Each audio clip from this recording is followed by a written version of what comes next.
Go Yard. I got so much motherfucking designer. Assalamualaikum warahmatullahi wabarakatuh.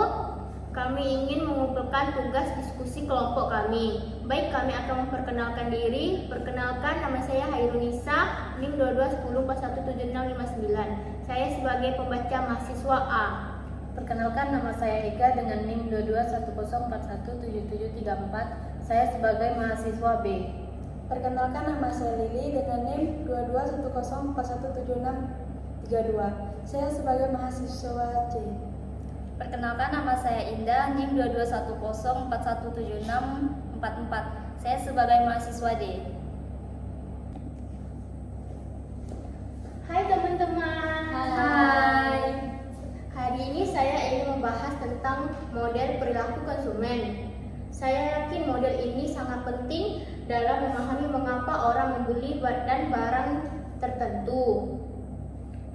Saya sangat setuju Nisa, model perilaku konsumen membantu kita memahami bagaimana keputusan pembelian dibuat oleh individu. Tahap pertama adalah pengenalan masalah, di mana orang menyadari ada kebutuhan atau masalah yang harus dipecahkan. Itu harus langkah awal, bukan? Iya, benar sekali Ega.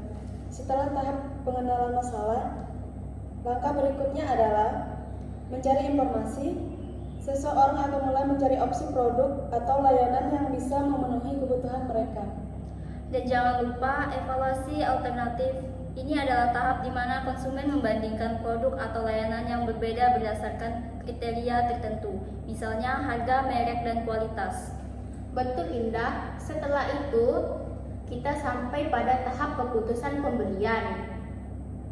Disinilah orang membuat keputusan untuk membeli produk atau layanan yang telah dievaluasi. Tentu saja tahap evaluasi pasca pembelian juga penting, di mana orang mengevaluasi apakah keputusan pembelian mereka memenuhi harapan atau tidak. Tapi bagaimana gaya hidup berperan dalam model ini? Itu benar-benar menarik Ega. Gaya hidup memengaruhi setiap tahap dalam model ini. Gaya hidup individu memengaruhi bagaimana mereka mengidentifikasi masalah atau kebutuhan.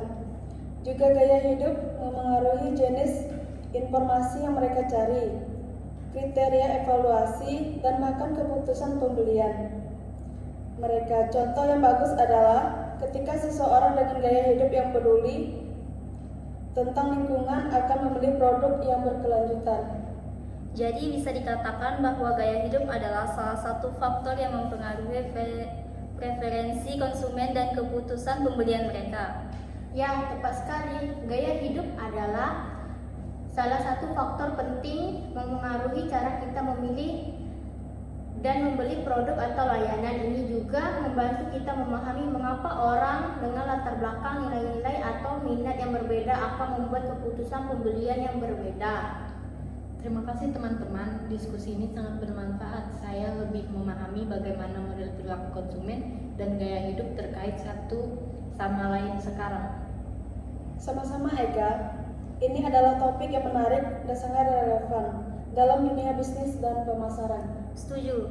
Dan kita dapat mengambil pengetahuan ini untuk memahami lebih baik perilaku konsumen di dunia nyata. Benar sekali teman-teman. Memahami perilaku konsumen adalah kunci untuk merancang strategi pemasaran yang telah efektif dan produk yang lebih sesuai dengan preferensi pelanggan. Ya, dan kami dapat melihat bagaimana perubahan dalam gaya hidup seseorang juga dapat mempengaruhi referensi konsumen dan kebutuhan pembelian mereka. Perubahan dalam gaya hidup ini dapat memicu perubahan dalam nilai-nilai dan prioritas. Betul Ega. Jadi penting bagi perusahaan untuk terus memantau perubahan dalam gaya hidup dan nilai-nilai pelanggan mereka agar tetap relevan dalam pasar. Saya setuju Lili, dan juga mungkin penting bagi perusahaan untuk beradaptasi dan mengubah strategi mereka sesuai dengan perubahan ini. Ini dapat melibatkan peluncuran produk baru atau kampanye pemasaran yang lebih sesuai dengan tren gaya hidup yang sedang berlangsung. Terdengar seperti rencana yang baik. Dengan pemahaman yang lebih baik tentang model perilaku konsumen dan pengaruh gaya hidup, kita bisa siap dalam menghadapi tantangan dalam bisnis dan pemasaran. Itu benar Nisa. Terima kasih teman-teman atas diskusi yang bermanfaat ini. Saya yakin pengetahuan ini akan berguna dalam karir kami di masa depan. Sama-sama Ega, mari terus belajar dan berbagi pengetahuan kita satu sama lain. Setuju, semoga kita semua sukses dalam perjalanan akademik dan profesional kita. Baik, sekian dari kelompok kami. Terima kasih.